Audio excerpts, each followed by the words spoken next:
सुप्रभात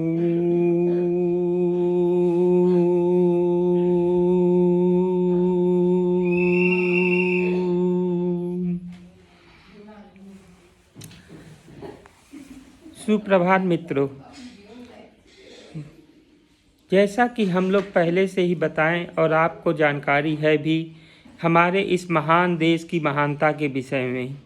यहाँ के कण कण में ईश्वर विराजमान करते हैं। हर चीज़ यहाँ पूजनीय मानी जाती है और हम लोग उनकी पूजा भी करते हैं तथा उन्हें सम्मान भी देते हैं और हमेशा उनके प्रति अपनी श्रद्धा सुमन अर्पित करते रहते हैं। इन्हीं सब बातों को लेके यहाँ की पूजा करने की पद्धति इत्यादि विश्व विख्यात है और जीवन शैली अत्यंत ही मनोरम और शांतिपूर्ण और तथा विकसित जीवन तथा दूसरों की भलाई के लिए ही यापन होता है। लेकिन एक चीज़ और है जो कि इस देश की महानता में चार चांद लगाती है कि हमारे किए हुए आराध्य देव जो समय समय पे हमें अपने मार्ग को प्रशस्त करने के लिए अवतरित होते हैं तथा अपने दूतों को भेजते हैं, जिससे हम किसी भी विपदा में हो हमें सच्चे मार्ग दिखाने वाले कहीं न कहीं से हमारी दिव्य अलौकिक शक्तियाँ आती हैं और हमें उससे आगे बढ़ाती रहती हैं और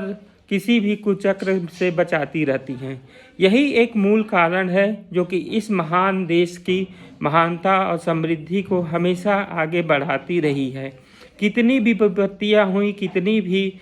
विध्वंस हुए, कितने भी आक्रमणकारी आए, लेकिन हमारे अंदर जो संस्कार हमारे हैं तथा हमारे पूर्वजों की दी हुई शिक्षा तथा हमारे वैज्ञानिकों देवताओं के आशीर्वाद से हम लोग किसी भी विषम परिस्थिति को बड़े शांति और सहजता से निकाल जाते हैं तथा आगे भविष्य में भी बहुत ही तीव्र रूप से अति वेगवान होके आगे चलने की राह प्रशस्त करते हैं। यही कारण है कि सभी सभ्यताएं हमारे सामने जो जन्म ली थी वो कहीं नष्ट हो गई, कहीं खो गई, वो कहीं भी पटल पे नहीं दिखाई देती है। एकमात्र हमारी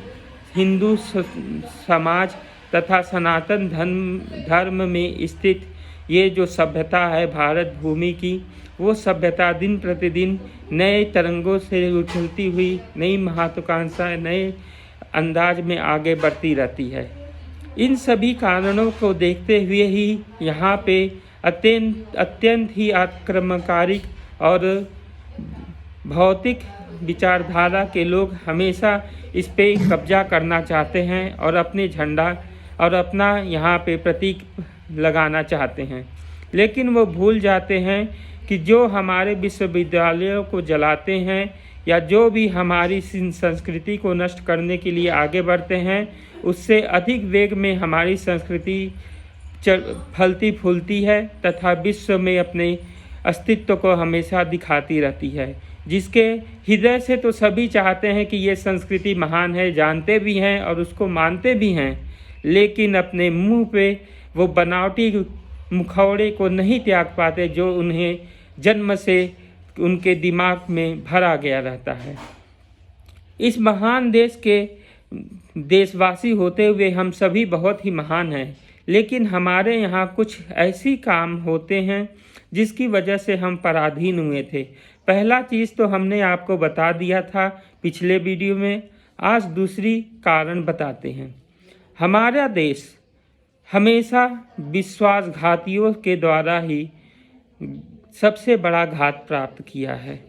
जी हाँ, हमारे देश भारत में सब तरह के विचारधारा और अधिक बुद्धिमान लोग होने की वजह से ऐसी स्थिति भी कभी कभी आ जाती है कि अपने ही अपनों के जड़ खोदने के लिए दुश्मनों को पास अपना पैगाम पहुंचा देते हैं। हमारी रहन सहन, हमारी सभ्यता तथा हमारे कमजोरी, दुख सुख के भागी सब कुछ होने वाले जो सहायक हमारे परम मित्र होते हैं, उनमें से ही कोई एक आध ऐसा होता है जो कि क्षणिक सुख और इत्यादि के लिए तथा अपने किसी अहं की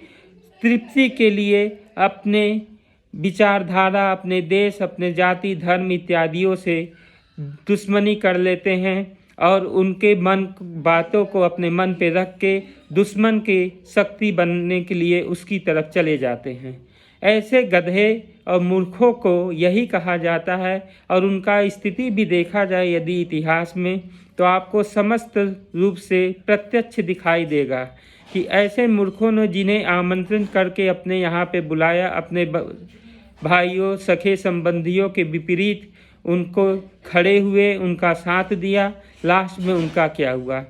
हमारे यहाँ के राजा तो किसी तरह हार भी गए, लेकिन वो बहादुरी से जीते, युद्ध करके वीरगति को प्राप्त हुए, माँ के प्रति अपना सम्मान को प्रतीक बने तथा उनको हम हमेशा सर मस्तक पे रखते हैं तथा उनके सामने सर झुकाते हैं। लेकिन इन गधों के द्वारा जो हमारे मूलभूत सुविधाएं इत्यादि का जो उनको ज्ञान दिए, विदेशी आक्रमणकारियों को हमारा सभी भेद बताएं, उन षड्यंत्रकारियों की स्थिति क्या हुई वो भी इतिहास में सभी को जग जाहिर है। अम्भी से लेके जयचंद्र इत्यादि जितने भी हुए हैं, कुछ दिन के क्षणिक सुख मिले, लेकिन उसके बाद उनके जीवन की ऐसी त्रासदिता हुई कि जो इतिहास में कोई भी इंसान यदि देख ले तो न करने की यही सोचेगा। इसलिए दोस्तों, जो विश्वासघात का शब्द हमारे देश में है, जो हमारे अपनों के बीच में है, वो कम से कम इस चीज़ को ध्यान दे कि अपने स्वार्थ,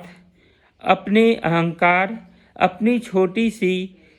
किसी तरह के अपमानित होने की बात को दिल में न लगाएं। यदि लग भी जाती है तो कम से कम उसे अपने पास या अपने दोस्तों में रही रखें, कहीं बाहर भी न ले जाएं, क्योंकि आतताइयों के नज़र में आपका भाईचारापन आपको चारा बना देगा और आप पूरी तरह से इस तरह के षड्यंत्र से अपने परिवार, अपने देश, अपने कुल, अपने राज्य इत्यादि को नष्ट करेंगे। इसलिए दोस्तों, दूसरा जो सबसे महत्वपूर्ण कारण था हमारी इस महान देश के पराजित होने की, वो था विश्वासघात। जय हिंद।